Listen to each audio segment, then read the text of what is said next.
Hey, what up everybody? This is Stevie Breach coming to you with the WWE Network review of SummerSlam 1998.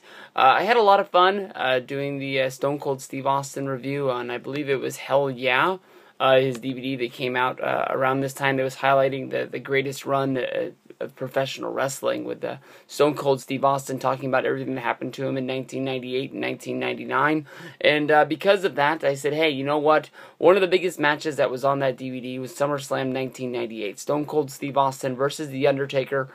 Highway to Hell, even though it is edited off of the WWE Network. You'd have to go out and find the old school VHS tape or something that's been put onto DVD. I don't think it's on the SummerSlam set, but I haven't checked that out. Maybe I could pop that in a little bit and tweet out the answer if it is, or maybe somebody would be nice enough to put it down in the comments below. But more than likely, I'm thinking with an AC/DC tune like that, it's going to cost them a little bit of money, and I don't think it's going to be on there.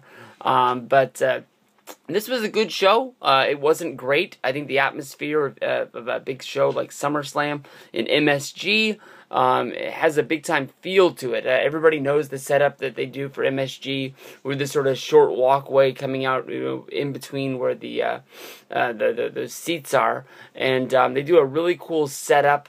Where they have actually, it looks like the gates of hell, pretty much, is what you walk through to get to gorilla position. They have these black ironclad gates, and then they had sort of like this red fiery backdrop that was always constantly sort of moving to make it look like the fire was going before there.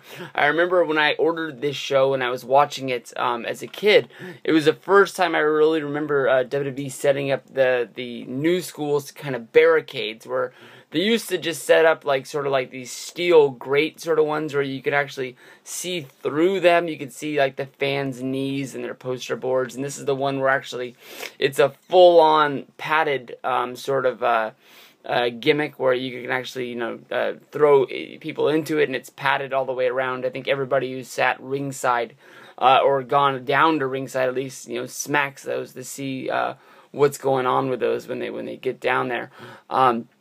Like I said, this was a good show. It wasn't great. If you were watching wrestling in 1998, there was some matches that had some big-time feel to it.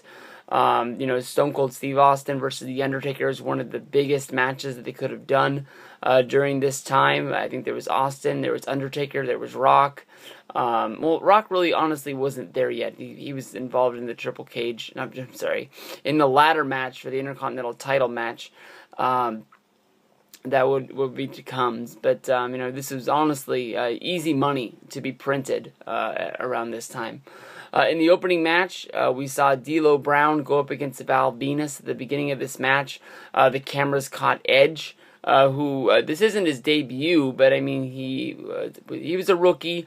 He had a few matches, not many. They just caught him doing his little vampire gimmick, hanging out in the top of Madison Square Garden, just watching out, sort of almost like Sting would be doing on Nitro at these times. He was just hanging out up at the top of the arena, seeing everything that was going down, seeing if he needed to be used during the show, pretty much. But D'Lo versus Val Venus was a very good match. Honestly, it had to do a lot with the chest protector that D'Lo Brown was wearing at this time.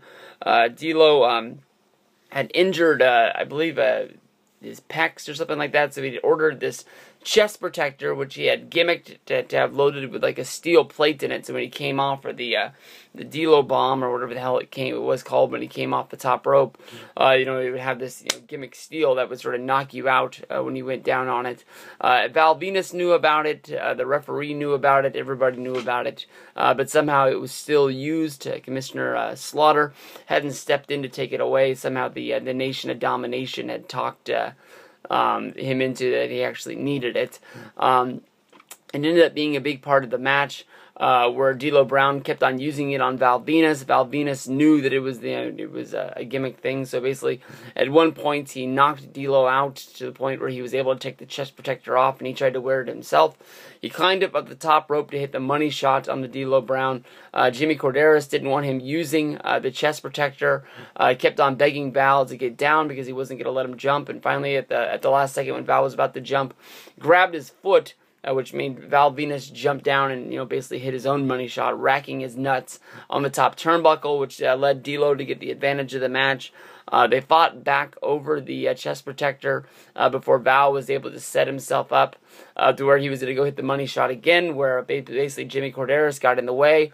Val was having enough with the referee, so he just shoved him down, threw him across the ring, jumped up, and he was disqualified for the match for putting his hands on the official.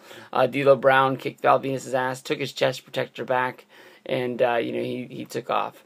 From there, we went to one of the worst matches of all time I've ever seen. The Oddities, which was Kurgan, Golga, and Giant Silva, going up against Kaientai, Taka Michinoku, Funaki, and 2 other dudes. This was honestly just all out one of the worst matches. Some people really like the ICP Oddities gimmick, where you had the 3 giant sort of dudes. Just it's trash. It's just, I don't get down with it. I wasn't an ICP fan. I didn't. It's bad wrestling. I mean, that's all it is. It's not even $5 wrestling. It's just bad. From there, we go to X-Pac versus Jeff Jarrett in a hair versus hair match where they really play off of Sunday Night Heat. Which, honestly, in my mind, if shows like this are going to be so well played around Sunday Night Heat, where basically Jeff Jarrett attacked Howard Finkel, shaved his head, which basically led to X-Pac getting Howard Finkel to join DX and bring him down to ring with him to be in his corner. We need to have Sunday Night Heat on the network. I know that a lot of people are going to think that Sunday Night Heat is what it was in its dying days. But honestly, when it was on MTV in 1998 to 1999, this was honestly a 1-hour must-see show. I would like to say that it's a little bit like Main Event is, but they had more main event talent on it. Stone Cold Steve Austin would wrestle on this show, and especially the ones before the pay-per-views. They really used them to sell angles and sell matches that were going down. Almost everybody that was on the pay-per-view would be on Sunday Night Heat one way or another, not just with interviews. Sometimes they might be short matches, but at least they're matches. They also had a gimmick where Kane and Mankind and Undertaker had something involved with some sort of a car. Mankind had a promo talking about how he drove the Hertz. Kane and Undertaker destroyed the Hertz, and now he had to return the car, and basically Kane took off on him, and he was going to defend the titles on his own. So we need the Sunday Night Heats. I know it's not the biggest thing in the world, but if you're watching a show like this, I honestly would have watched the 1-hour thing just to get the gimmicks down. Of what was going down in there. So there's other shows that I want. I want to complete Saturday night's main events. I want to get some Nitros. But, Sunday Night Heat somewhere along the way. Not the whole run, just the good run. You know what I'm talking about, WWE. X-Pac and Jeff Jarrett had a match. It's a hair versus hair match. I really wanted to know how this happened because in my mind I'm thinking of Jeff Jarrett with the long golden blocks. I've been thinking of X-Pac with his long hair. I've never really seen either of these guys with short hair. So I was like, how are they going to get out of this where basically nobody gets their head shaved? Basically, X-Pac wins the match. Basically, he hits the X Factor on Jeff Jarrett. Southern Justice comes running in to try and break it up with the guitar. X-Pac's able to wrestle the guitar away. X-Pac hits Jeff Jarrett with the guitar, knocks him out. 1, 2, 3. Basically, Southern Justice tries to save Jeff Jarrett from getting his hair cut. The New Age Outlaws with DX come running down. Also, the not the head shrinkers. The what's their name? The Mosh and Thrash, the headbangers, come running out to help Jeff Jarrett. They try to use the gimmick hair buzzer. That thing gets gunked up in Jeff Jarrett's hair within the first swipe, so they just cut his hair a little bit, but Jeff Jarrett's finally able to escape because it's taking forever. And I think I do remember Jeff Jarrett, wrestling for a good amount of time with the buzz cut. So maybe they did finally cut his hair before Raw or something like that. But in my mind, I was really into this match because I was like, how are they not going to shave each other's head? Because I always think of Jeff Jarrett with a full head of hair. From there, we go to Marc, Mero, and Jacqueline in a match against Sable, which was supposed to be a mixed tag team match. I'm not sure about you, but it seemed to me that Edge was added to this match at the last minute. I don't know if it was I don't know if it was a planned match, or if it just was like a time filler that came around, but it seemed like Sable asked Edge to come out of the shadows, and he came walking down, doing his gimmick where he walks through the crowd, jumps in the match, and it's Edge and Sable against Marc, Mero, and Jacqueline. And this one, Sable is trying to be a hardcore brawler, attacking Marc, Mero, attacking Jacqueline. There is no there's no mixed tags rules, where basically Mero and Sable are allowed to fight and wrestle inside of the ring. The big finish is basically where Edge hits his finisher on Marc, Mero, then he picks up Sable, and he sort of like picks her up and does almost like it's not like a power bomb because he's not holding her right, but she basically is looking like some sort of a swan, like for a big old swan dive, and he picks her up and throws her on top. 1, 2, 3, Marc Mero gets pinned by Sable, and his career is dead in the dirt right there. From there we go to a Lion's Den match, and you ask, hey, what is a Lion's Den match? And in this, it was held in a separate part of Madison Square Garden, where fans in the overflow bought tickets that were able to watch the show on a screen, like it would be like in a big movie theater, but they were also treated to having this Lions Den match held in front of them, which was sort of almost like an octagon, but it was a circle. It was WWE's answer to UFC, as they were bringing a lot of UFC talent in. Dan Severn, Ken Shamrock. Well, WCW got the other dude, but I mean, a lot of the UFC guys were getting bought up by wrestling in order to bring them in, because they were turning out to be big stars, and they wanted to be able to capitalize on it. In this match, it was found out that Owen Hart was being trained by Dan Severn. Dan Severn, of course, being a big UFC rival of Ken Shamrock, and he was sort of in his corner. The Lion's Den is probably like a 10-foot high steel cage circle that sort of fades out. Up on the top is where Jack Doan, the referee, watched down to see what was going on. This was sort of a no rules match. You could hit each other in the balls. I don't believe there was any weapons in there, but the guys just fought, and they used the cage to the best of their advantage. Watching this match today, it's not that good, but you can tell by the crowd that everybody's really fired up for this match. I remember when I was watching this match as a kid, I really liked these matches.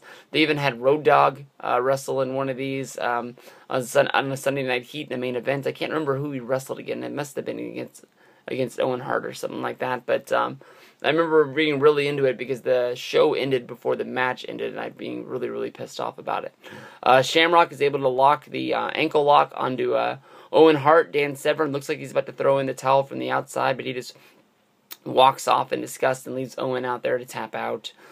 We see the New Age Outlaws beat Mankind in a no disqualification handicap match because Kane is nowhere to be found. At the end of the match, the New Age Outlaws throw Mankind into a dumpster, much like WrestleMania 14, and that is where Kane appears with the sledgehammer. He hits Mankind, boom, knocks him out, and that's how that one ends. Triple H and The Rock wrestle in a great ladder match with a horrible finish.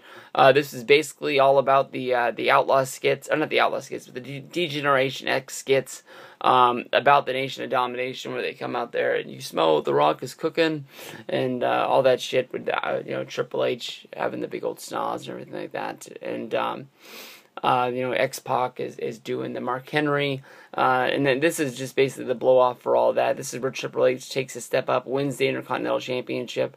It sort of was making his character, not main event, but just really stepping up and taking it. I know Triple H had the Intercontinental Championship in the past, but this match is great. I mean, they go out there, they hit it with everything. I just don't like the finish, how basically it revolves around Mark Henry and China. Mark Henry steps in, throws flour in Triple H's eyes, so The Rock starts climbing it up. And then China comes in, low blow on The Rock, Triple H grabs the belt, and it's over. It was a horrible finish to a really good match.